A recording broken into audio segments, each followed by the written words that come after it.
Ya'juj dan Ma'juj adalah dua nama suku dari turunan Adam, sama dengan kita manusia. Nabi SAW sebutkan ciri-ciri mereka.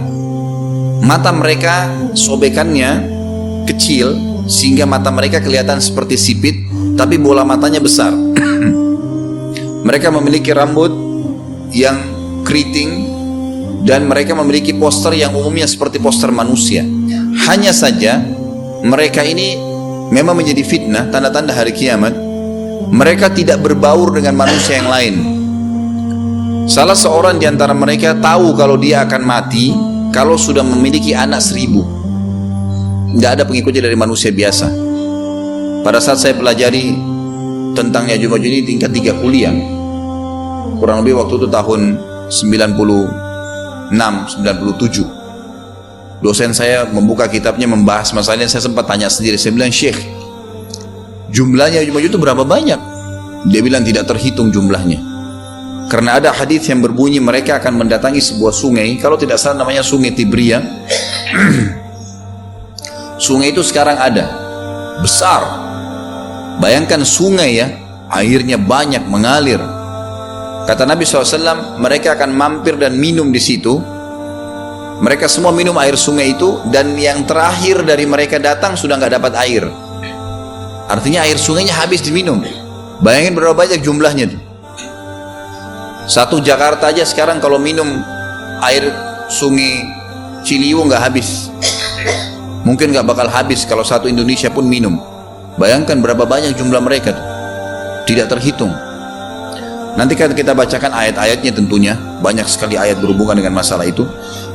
Tapi yang jelas pada saat itu Nabi SAW mengatakan, Allah berfirman kepada Isa, berkata, wahai Isa, aku akan mengeluarkan hamba-hambaku yang tidak ada seorang pun dari kalian bisa mengalahkannya, termasuk Isa alaihissalam, nggak bisa mengalahkan.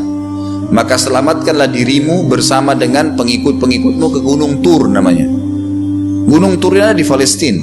Ya. Ini rata-rata nanti hari kiamat ini di Syam, banyak negeri Syam kita. Maka Nabi Isa pun alaihissalam menyelamatkan diri dengan pengikutnya ke Gunung Tur yang diikuti sama orang-orang yang beriman. Lalu tentu yang bisa ikut yang terjangkau pada saat itu, karena dunia sangat luas. Maka yang tidak sempat ikut dengan Nabi Isa alaihissalam, mereka dibunuh oleh Ya'juj Ma'juj. Allah subhanahu wa ta'ala memberikan ciri khas mereka. Artinya cirinya mereka ini, mereka dihimpit di sebuah gunung. Di surah Al-Kahfi dijelaskan oleh Dzulkarnain.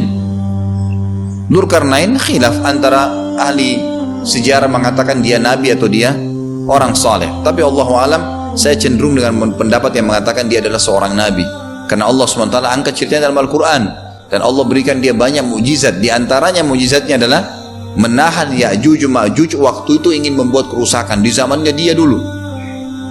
Jadi memang Ya'juj Ma'juj ini ciri khasnya, kata Nabi SAW, mereka memakan apa saja, batu.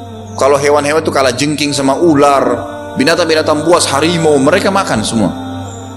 Jadi bukan seperti manusia normalnya. Mereka membunuh semua yang bukan seperti mereka. Mereka buat kerusakan.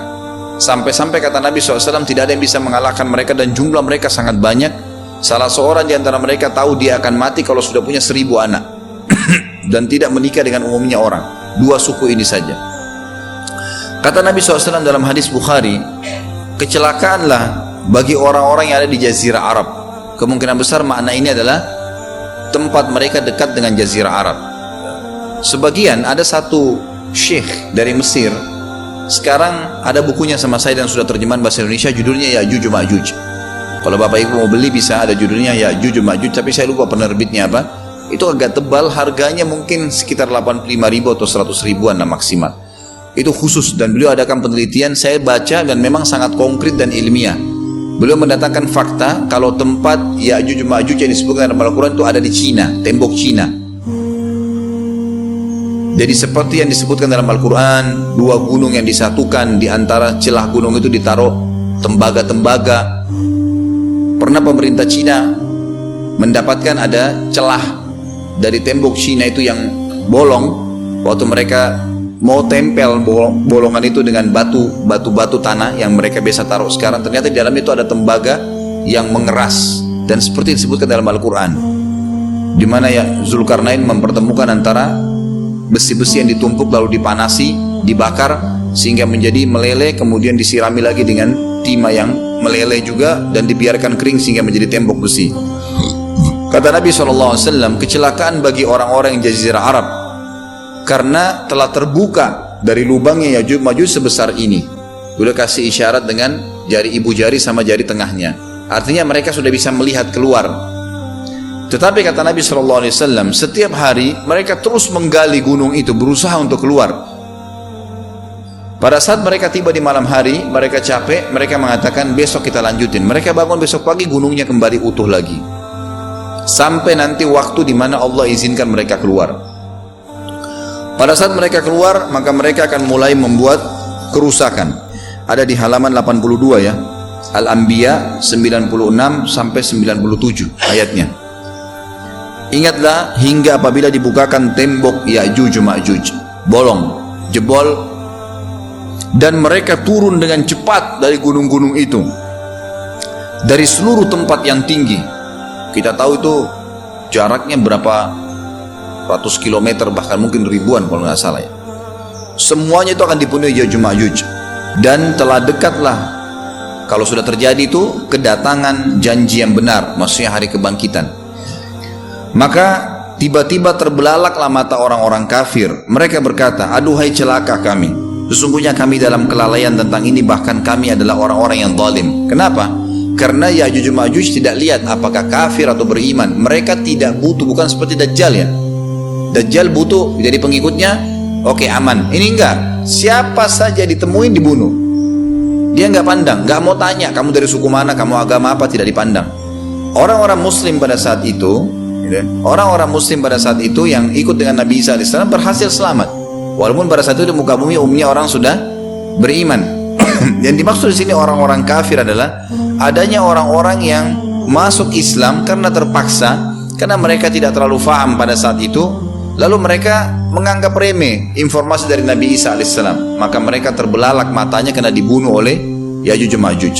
Kata Nabi SAW di dalam hadis sahih riwayat Imam Bukhari, bahwasanya Ya'juj Ma'juj akan membunuh siapapun yang mereka temui. Bahkan pada saat mereka sudah merasa menguasai bumi, mereka melepaskan anak-anak panah mereka ke langit, lalu Allah menurunkan anak-anak panah mereka sebagai fitnah dipenuhi dengan darah.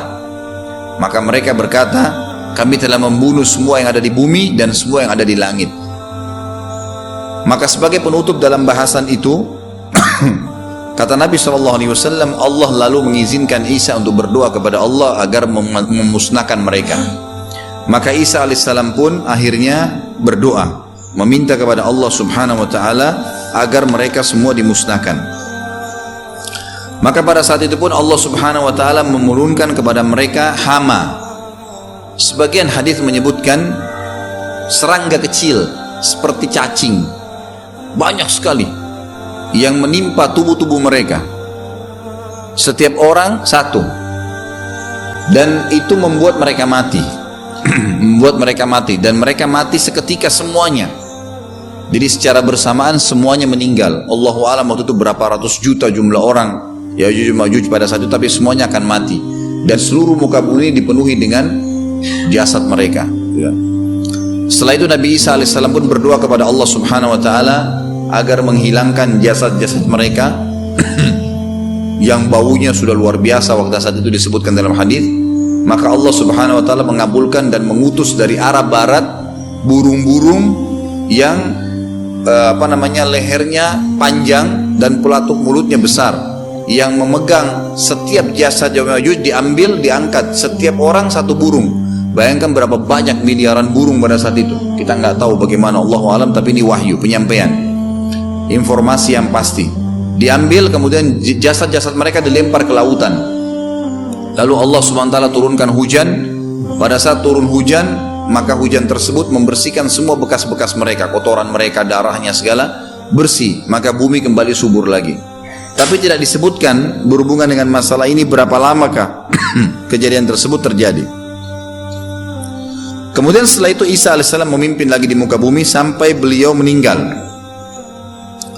Setelah Isa alaihissalam meninggal, kembali lagi sebagian besar manusia berbuat kekufuran. Kembali manusia berbuat kekufuran.